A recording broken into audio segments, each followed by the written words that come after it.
Hey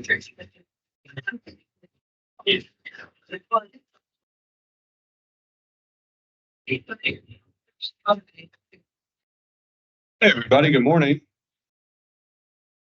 Glad to see y'all gathering together for Bible study this morning. You need a cup of coffee, donut, whatever you need, grab it and grab your Bible because we're going to be opening Proverbs together again this week.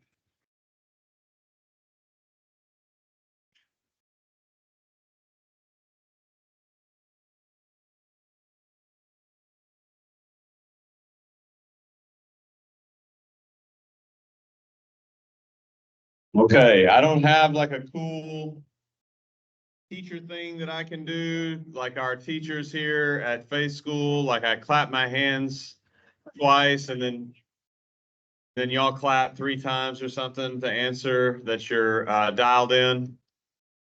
So this is the best I can do, is to ask you to dial in. What does it used to use, Cassie? Okay, so I'll say class, oh class, and y'all say yes, oh yes. Class, oh class. Oh, there we are. Good. We're all dialed in, or sort of.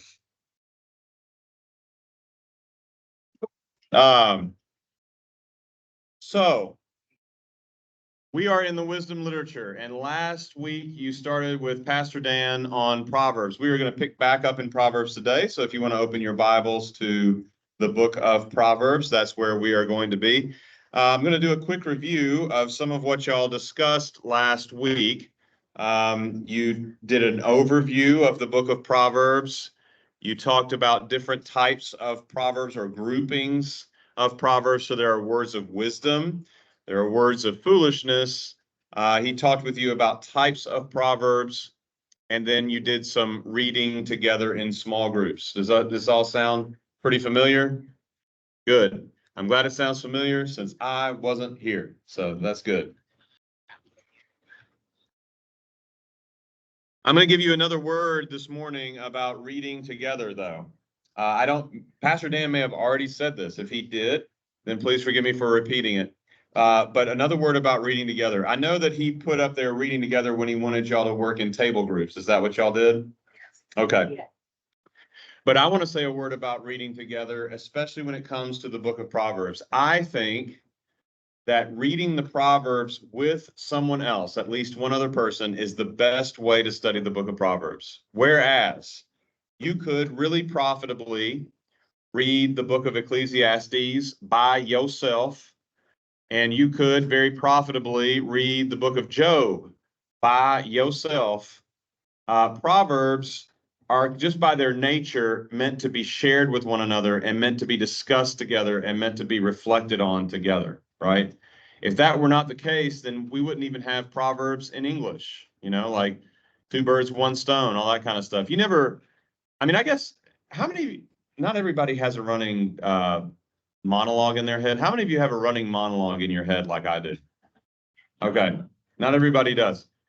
So maybe if you have a running like monologue in your head, then you might, and notice I didn't say dialogue. There are doctors for that, if you have a dialogue running in your head. But I said monologue. If you have a running monologue in your head, maybe sometimes you quote little proverbs to yourself sometimes, like, oh, I killed 2 birds with 1 stone. You might say it to yourself. Normally, though, you say it to other people. And that's kind of the way it is with Proverbs in general. And that's why it's a really good reason to read the book of Proverbs together. Also, another really great reason to read the book of Proverbs with someone else is, if you remember the general overview introduction that I gave y'all with those Bible Project videos, you remember I gave you an overview of Proverbs. Proverbs, they depict it as the brilliant young teacher, and she's telling you how to have a good life and all that. And then when we get to Ecclesiastes, that's supposed to be like the, kind of jaded college professor critique guy, right? And he says, wait a minute, life doesn't always work that way. It's not that simple, right? You can come away with that same feeling just reading the book of Proverbs. Why? Because there's a bunch of them in there. And some of them seem to contradict each other. We're going to talk more about where that comes from today together. But some of the Proverbs sometimes seem to contradict one another. And when and where they do, it's a really good idea to be discussing it and reflecting on it with another brother or sister in Christ. That way you can talk about, well, if this doesn't seem right, what doesn't seem right about it? Where does this not apply in life? And where does this apply in daily life? You know, it's that kind of a discussion. Okay. So I think the book of Proverbs is a great one to read together. And so I'm glad that we're practicing doing that in small groups together. We're going to pick up right after where you left off. Pastor Dan told me he didn't get to Proverbs chapter 8. So we're going to pick up in Proverbs chapter 8 together. I want you to look in your table groups at the first 21 verses of chapter 8, Proverbs 8, 1 through 21. Wisdom is Christ. Here are your two questions. Which of these verses in particular point to characters, or I think he meant, Dan wrote this one. I think he meant characteristics, point to characteristics or qualities of Jesus. And how does this shape how you would read the rest of the book and how you would apply the wisdom of Proverbs to your life? Okay, so there's your two questions. I'm gonna leave them up there. Chapter 8, 1 through 21 in your table groups. Go.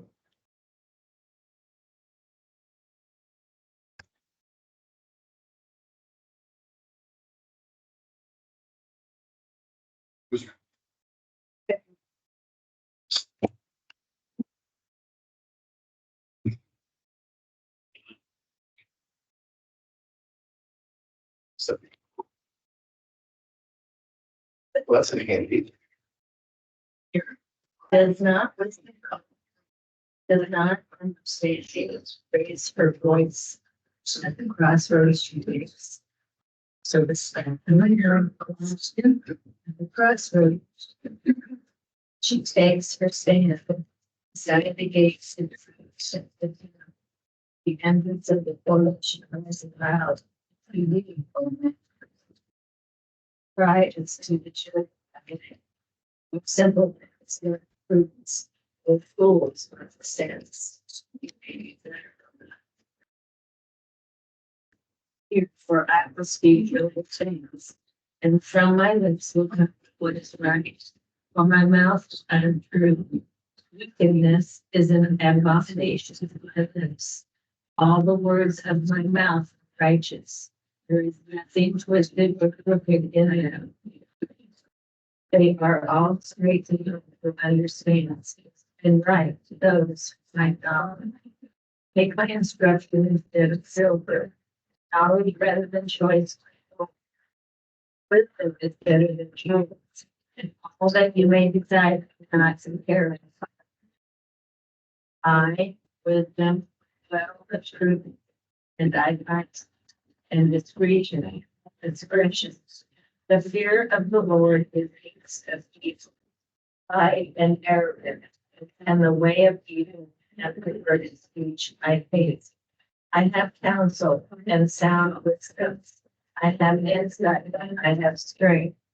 By me things known, and rulers decree. My students, nobles are who doesn't justify. I love those who does.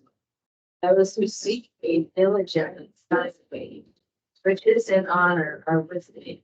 It's a great wealth and righteousness. My fruit is better than gold, than fine gold, and real than choice silver. And my gifts are I walk the right and arrogance to those who love me and do it to the truth. Quality.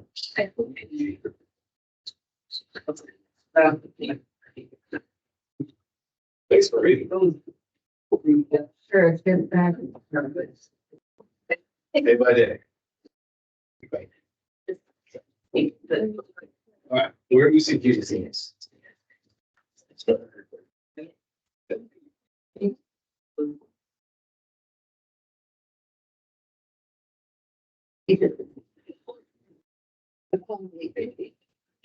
Yeah,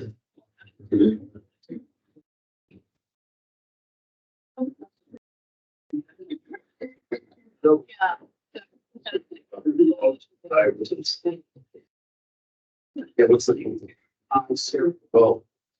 It's in my environment, says for David is. Yeah, but switch to the first person. So. Listening to the speaker. There.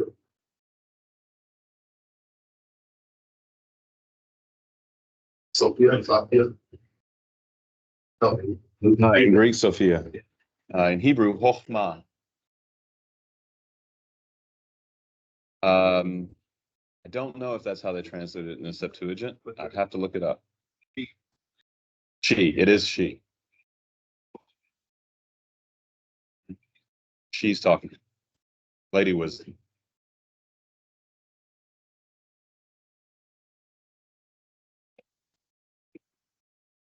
Okay, so.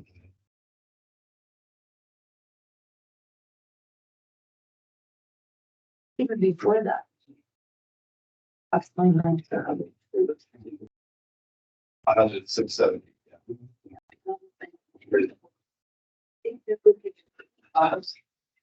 Yeah. It's like, here, see this arrow.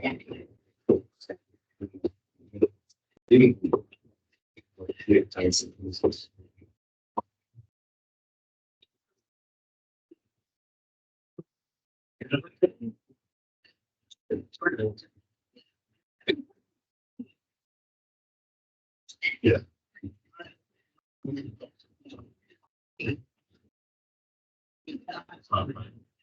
That's what I will do.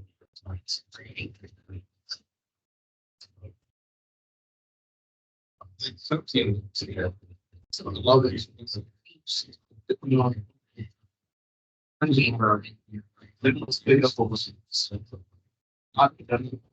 If the first one baby listens, it's going to be. Right.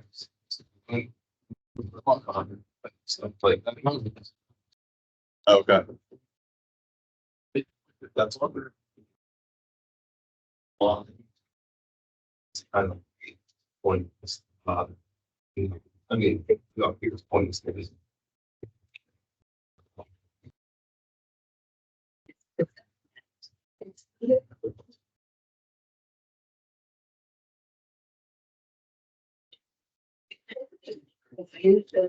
Shape of this book.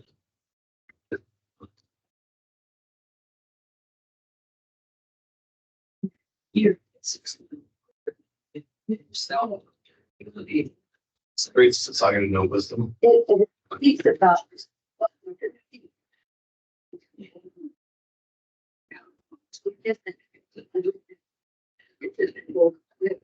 See.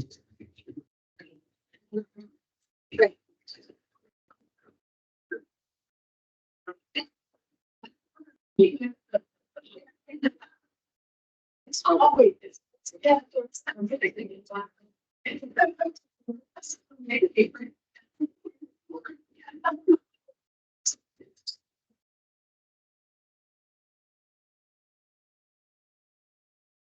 Okay.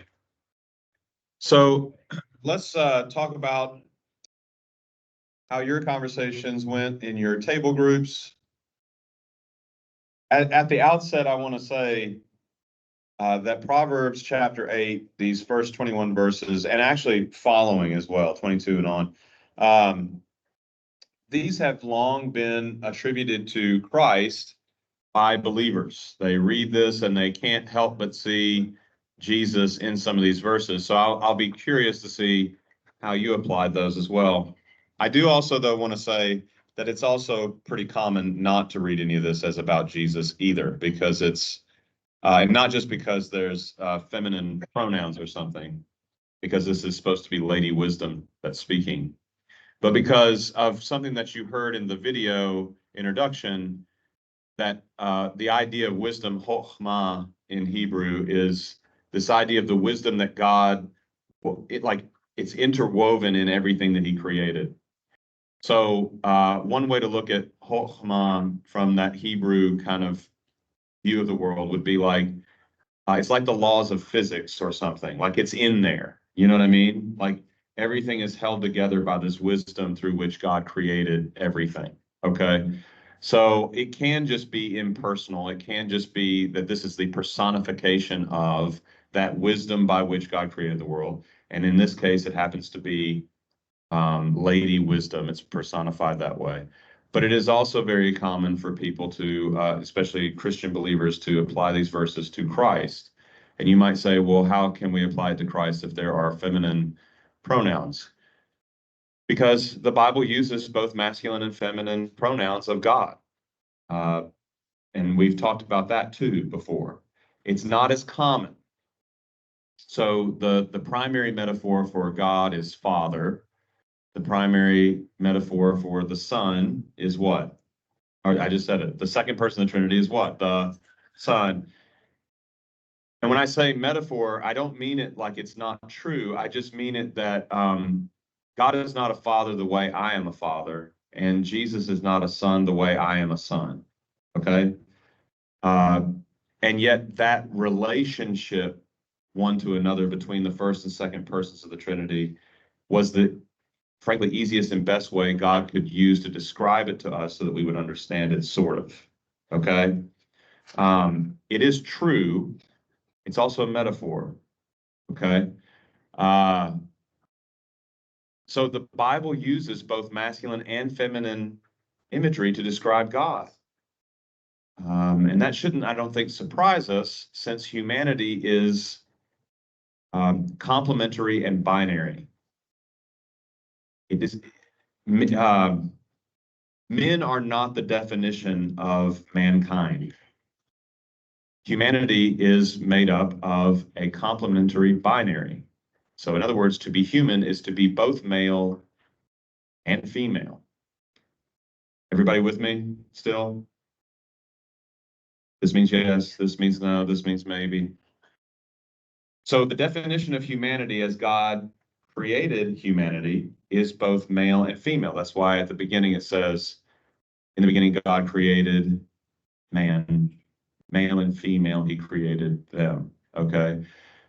So both masculine and feminine imagery can be rightly used of God. And I want to say that because we're living in a very weird time in the United States where some so-called progressive churches would use feminine imagery of God as some sort of litmus test for how progressive you are, rather than using it in a way that I would personally say was probably more legitimate and biblical. It becomes a litmus test for, yeah, but how progressive are you? Can you call God she in the middle of your worship service and stuff like that? And that's not what the Bible's doing here. But wisdom is being presented as the feminine voice. Okay? That, I feel like with some of you that was too big of a front porch and you didn't need it. So we're just going to move on now. Good. Well, what did you think? If we apply these verses as applying to Christ, let's answer the first question. What did your table come up with? Which of these verses in particular point to characteristics or qualities of Jesus?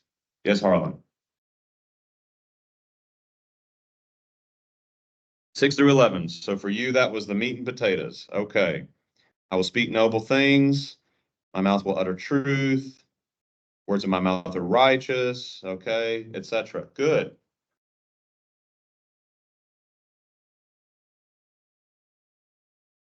Who else? What did you discuss? Maybe not just the verses, but what did you discuss about these verses as pointing to Christ?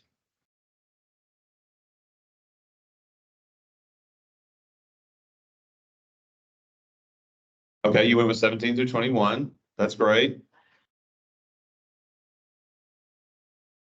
Okay, how does that point to Christ for you?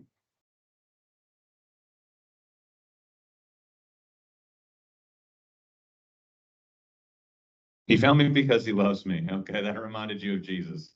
See, that's good. I like it. How about this too? What did Jesus say? He who seeks finds. To him who knocks, the door will be open. And what is the door? Who is the door? Jesus said, I am the door. Yeah, good. Who else? What did you discuss at your tables? Yes. Which one? Pride? What, okay, where are you at, Izzy?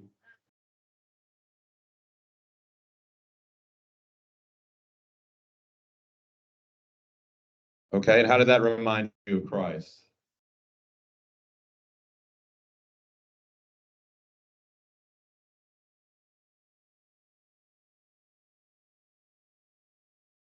Okay.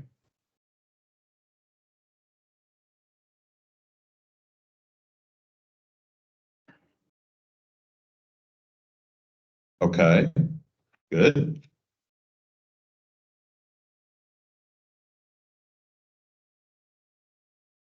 Anyone else? How about the second question? How does this shape how you would read the rest of the book and how you would apply the wisdom of Proverbs to your life if you're reading these verses as referring to Christ?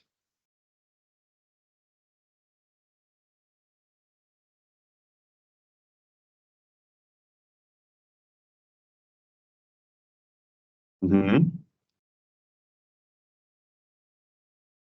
Okay, kind of makes you want to keep going. Okay, good. Kind of encourages you, eggs you on in a good way. Yeah.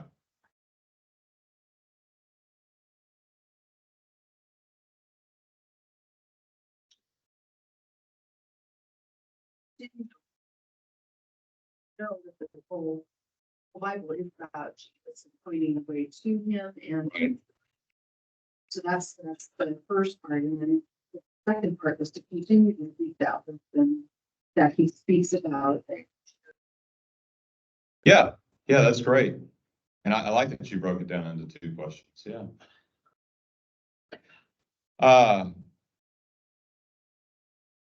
So for the Christian, we see the whole world through the lens of Christ. It's almost like you're wearing a Christ-colored set of glasses. You know what I mean?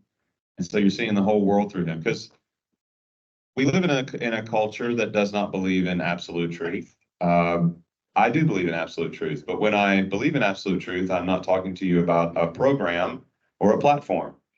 I'm talking to you about this Jewish guy I know. So I believe in absolute truth because he has nail scars in his hands. He's a dude. Okay. And so seeing the whole world through Christ rather than trying to make Christ fit our world, right? Okay. Yeah. No, you want to, okay.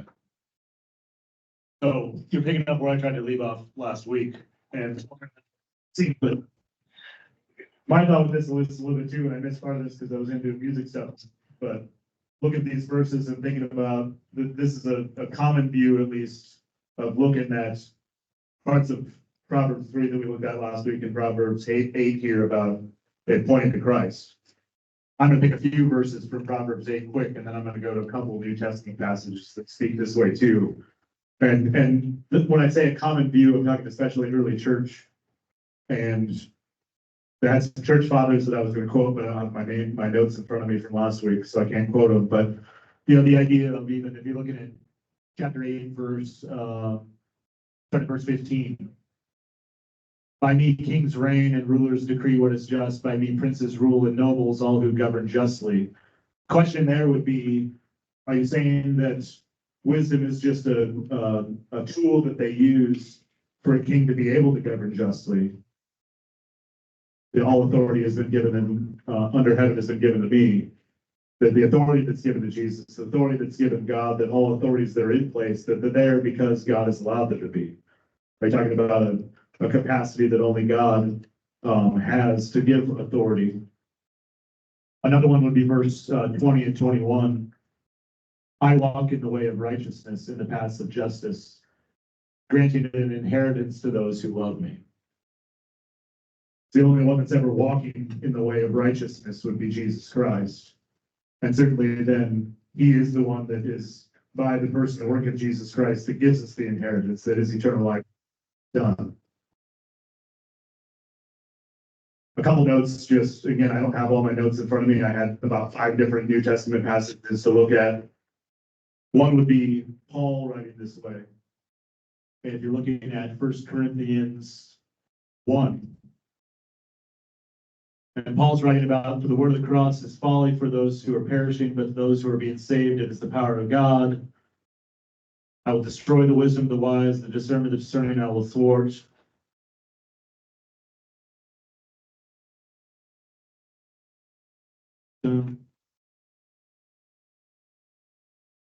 We preach Christ crucified, a stumbling block to Jews and folly to Gentiles, but to those who are called, both Jews and Greeks, Christ the power of God and the wisdom of God. So Paul been referring to wisdom as Christ, different things, and a bunch of folks are saying that it's the same thing. So it's a view, I guess is what I wanted to try to say about it. Good.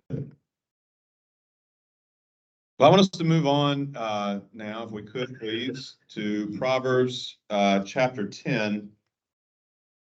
And I want you to see that from chapter 10, verse 1 through chapter 22, and then again in verse 16, and then again in chapters 25 through 29, you get a huge section of Proverbs that's basically just short sayings. And it's one way to look at this is just a plain man's advice, you know, like the everyday guy's guide to wisdom. Okay. And it's a huge chunk of the book of Proverbs. It's not wisdom being personified. It's not a father speaking to a son. It's just a plain old man's guide to wisdom. And it's a bunch of short sayings. And that is the bulk of the book. This bulk of the book was probably compiled over a period of time and encompassed no doubt a lot of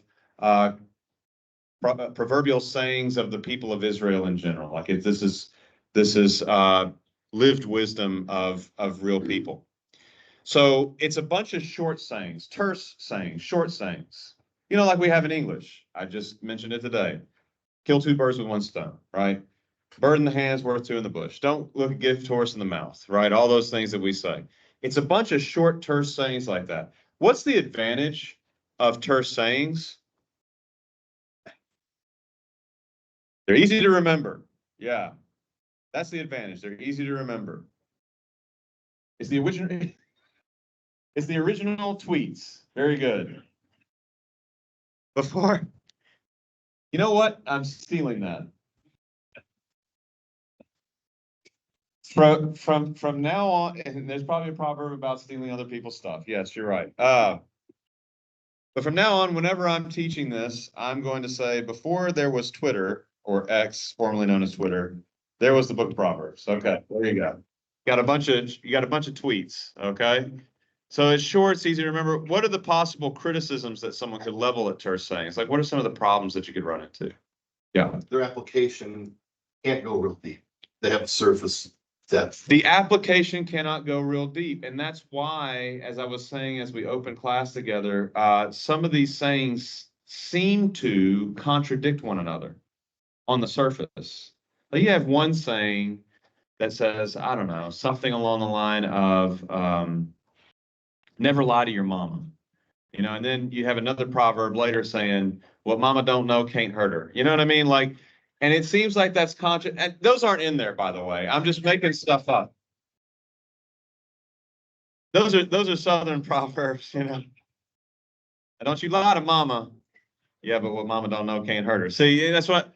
And so on the surface, they look like they're contradicting each other, but it's because these are terse sayings, so they're never a deep application. They're sort of a surfacey application, and it's just a general maxim for living. Which is why I told y'all it's good for us to read them together. That way, when you come across that sort of thing, due to the depth of the application, you can talk about. Yeah. Did you have another?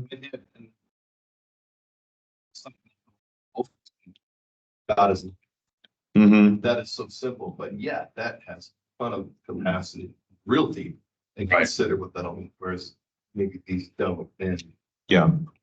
so No, that's a great point, Joel. So if you didn't hear what Joel said, he said you'd be reading in like 1 John and it says God is love. Well, that's short, but it's so deep that you would have to dive into it to, you know, try to get to as far down there as you could. You wouldn't reach the bottom actually, but you could give it a shot. Whereas something like, I don't know, just take chapter 10, verse 1. A wise son makes a glad father, but a foolish son is sorrow to his mother. You know what I mean? Like that's not as deep as God is love. You know, you're not going to spend as much time there. Yeah. Well, on the surface, it would appear that some of them take fruit. Like verse 3, the Lord does not let the righteous go hungry, but he thwarts the craving of the wicked. And we could say, but I see lots of hungry. Yeah. If y'all can't hear, this is a great point. So take a look at chapter 10, verse 3. Cassie was saying some of these, if you just quick glance at them, they don't even seem true. Like the Lord does not let the righteous go hungry, but he thwarts the cravings of the wicked. How many of y'all have seen some wicked people who don't look like the Lord has thwarted any kind of craving they've had in a while? You know?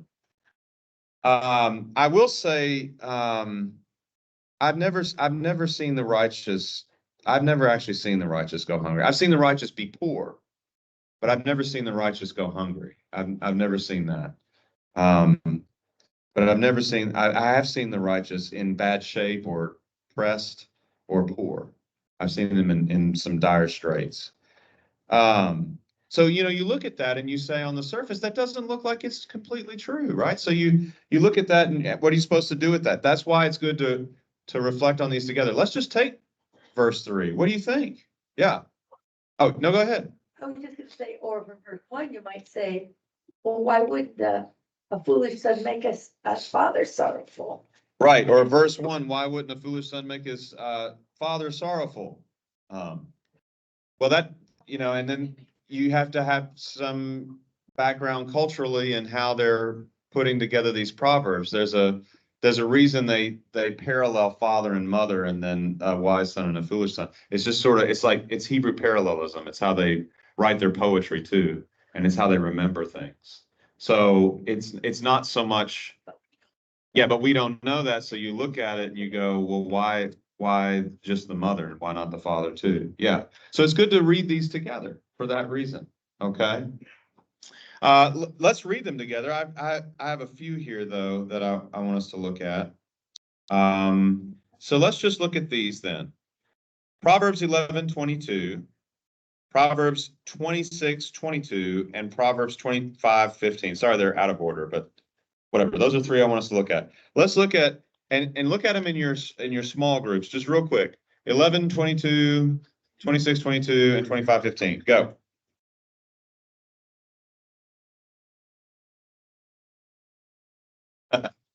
You're welcome, by the way.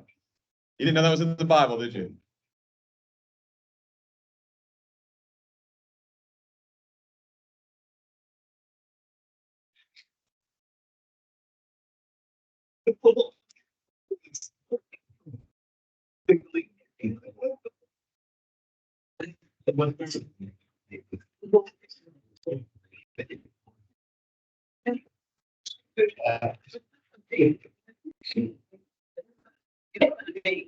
It's something for.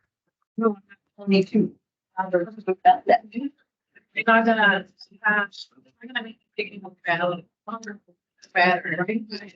So like, it's still basic. You know. Any comment? I guess.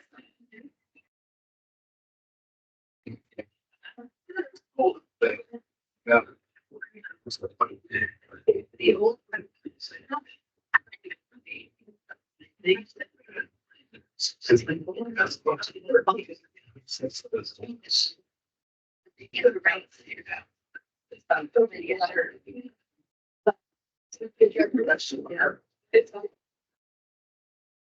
Yeah.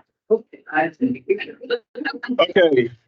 In order to discuss this first one, 11:22, I'm going to tell y'all my grandmother's favorite joke, and she told this one on multiple occasions. So there's three newly married couples, and they all go to this bed and breakfast together on their wedding night. The next morning, they all come down in this bed and breakfast to the common area where the mom and pop's operation has laid out a beautiful breakfast spread. It's their first morning together, all three couples waking up as a married couple after their wedding. And they're all at the table, and you know how newlyweds are, and everything's so sweet all the time. The first guy Brand new husband turns to his brand new wife, says, pass the honey, honey. Right? So then the next guy, not to be outdone, turns to his lovely bride and says, pass the sugar, sugar. Right? Third guy didn't know what to say. He just turned to his bride and said, pass the bacon, pig. There you go. That was my grandmother's favorite joke. How do you like them apples? That's actually Mari's favorite joke. I thought, well, that's a Mari. She tells it to everybody. But anyway. So speaking of pigs, let's look at 11:22. Okay. What do we think? Like a gold ring and a pig's snout is a beautiful woman without discretion. What do we think? Does the gold ring make the pig look bad? I heard Doc Metzger over here talking about pigs. She's farm girl. What do you want to say about pigs and rings?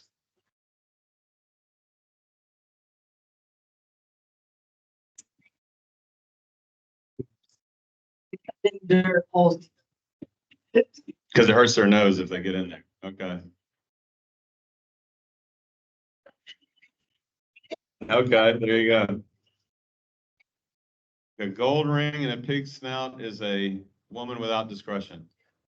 That's great, helpful cultural knowledge in the Midwest. What about cultural knowledge coming from Hebrew people? How do they feel about pigs? They're unclean. They're gross. You don't eat them. No bacon wrapped shrimp for them.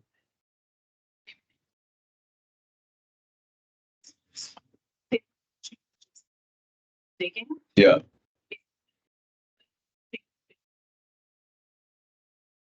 So a woman with discretion, obviously you're gonna stop being a woman with discretion.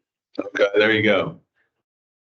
Oh, she was saying that even if you put a ring in a pig's snout, it might temporarily change its behavior because it hurts to dig. It doesn't change what the pig wants to do. So a woman without discretion will continue being a woman without discretion.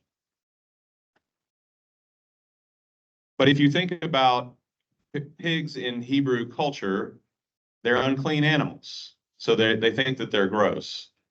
So even if you looked at it just purely on the aesthetic of it, like a gold ring and a pig snout is a woman without discretion, like you can try to dress it up, you know what I mean? But it ain't. Huh? Yeah, so we have a similar proverb, right? Putting lipstick on a pig. That's like putting lipstick on a pig. Yeah. Why wait? Yeah, because it's a gold ring. It's not just y'all didn't use gold, did you, on the farm? What'd y'all use?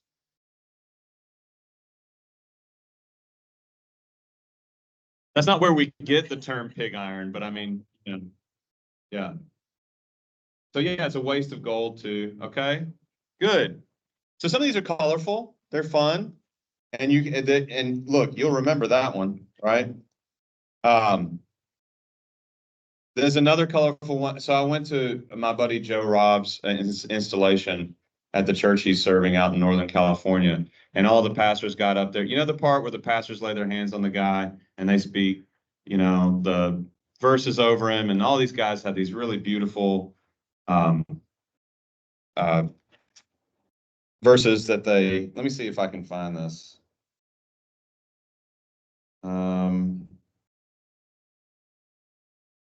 I don't have my phone.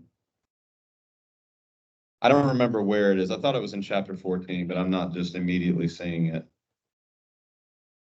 Anyway, I get up there and this guy, I've known this guy forever. He was in the place of a best man for me and Anna at our wedding in my parents' house in their living room.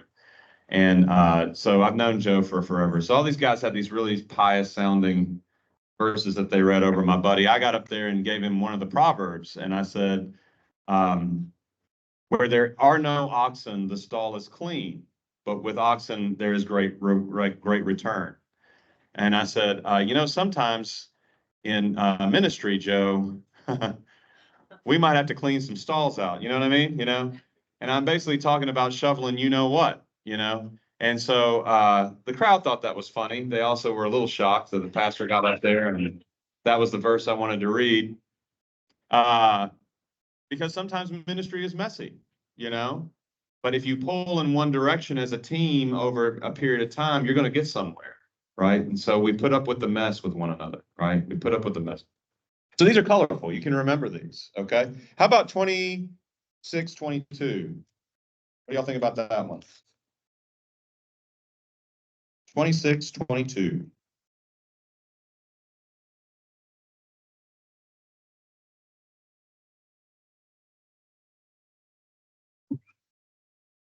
Person.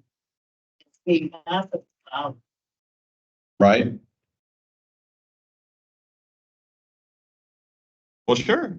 Yeah.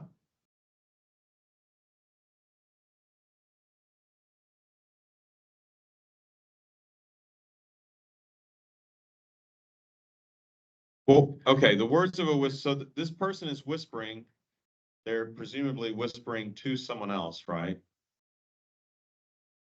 And so the words of a whisper are like delicious morsels that go down into the inner parts of the body, but whose body? The whisperer or the hearer? The hearer. Okay. So what's it saying about human nature?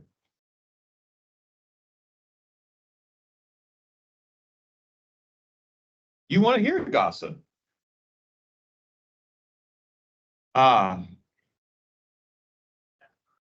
When the commandment, when we talk about the eighth commandment, thou shalt not bear false witness, and we talk about gossip, we're not talking about something that's alien to human nature or that we're talking about something you want to do. And we're saying not to do it. Right. And so what Proverbs is doing is being honest about what it's like, gossip and hearing gossip. Oh, it's like delicious morsels. Like that's why we say dish, like give it to me, dish. Like delicious morsels. Or the kids today say, spill the tea, right? Why do we so often, in my day, I'm so old, it was spill the beans back then, right? But why food? Tea, beans, dish? Come on, dish. Tell me, dish. Why do we immediately associate gossip with food? Have you ever thought about that? We commonly associate gossip with food. Yeah, Stu?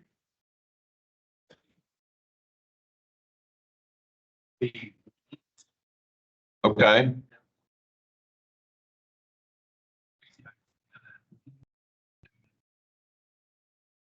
Okay, and that would change the meaning. Yeah. I didn't look it up in Hebrew before this, sorry. So I can't speak to that today. I've just got an English translation in front of me. Let's go to 25:15 for sake of time. Let's go to 25:15. In fact, no, let's not do it. Let's just move on for sake of time. Let's do this one. What if there's a parable beneath a proverb? Everybody go to 25:16 instead of 25:15, go to 25:16. What about if there's a parable beneath a proverb? 25:16. If you have found honey, eat only enough for you, lest you have your fill of it and vomit it. Isn't that a fun proverb? See, the proverbs are fun. You've been missing out on some of the most fun stuff in the Bible.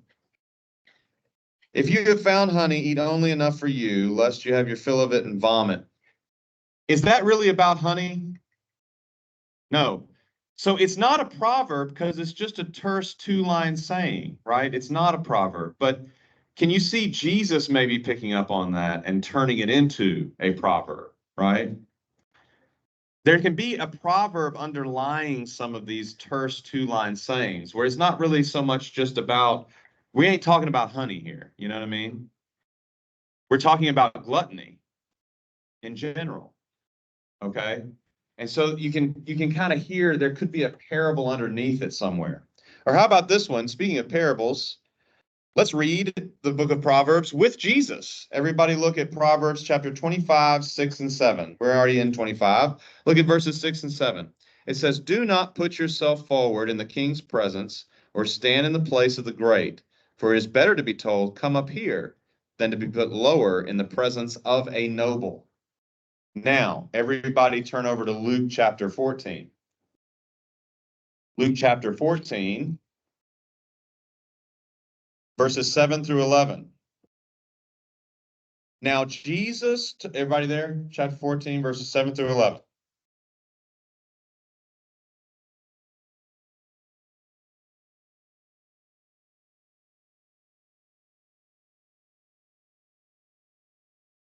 Okay, 7 through 11.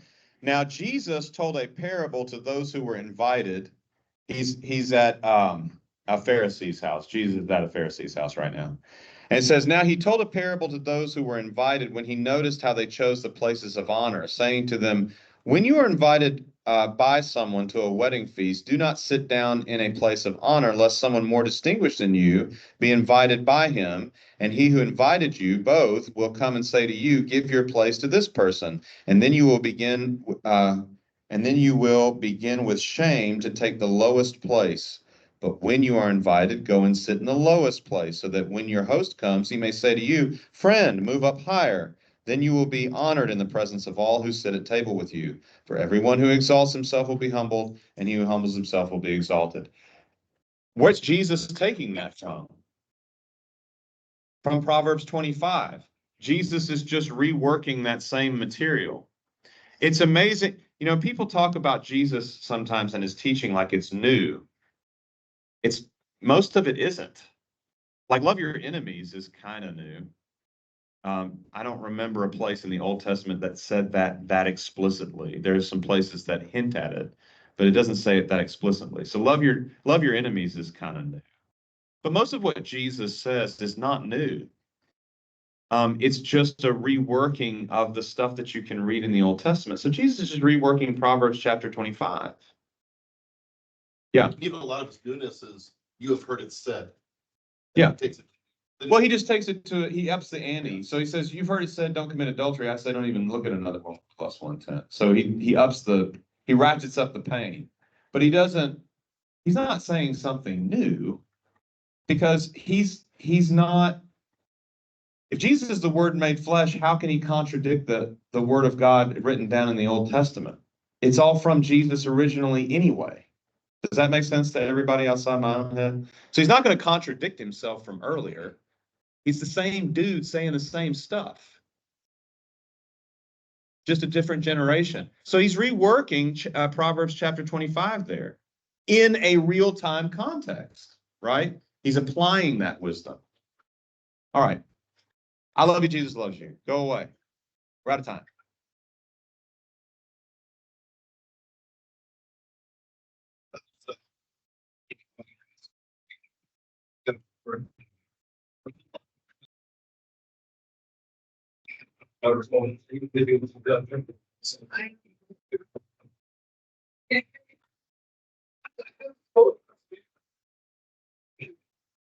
Thanks for asking.